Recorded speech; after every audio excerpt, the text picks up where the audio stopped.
आयला नाही तर उलट होईल. 3 टर्मचा सरपंच होता, 2दा जनतेतून आला, 1 वेळा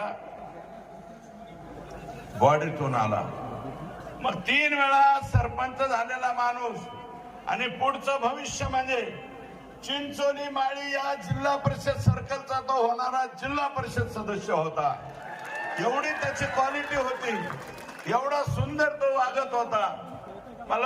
मी एका मुलाखतीत सांगितलंय, संतोष हांगे हे स्वतः म्हणले, लोकसभेच्या वेळेस पंकजाताईची रॅली चालली होती, अख्खं गाव म्हणत होतं सत्कार करू नका, तरी सुद्धा तो पाठ्या मला नाही, गावातून जाईना आम्ही सत्कार करतो. मत किती होते ते रामकृष्ण हरी, पण मत किती होते हा प्रश्न वेगळा, परंतु माझा सत्कार करायला पाहिजे, मी सत्कार करतो.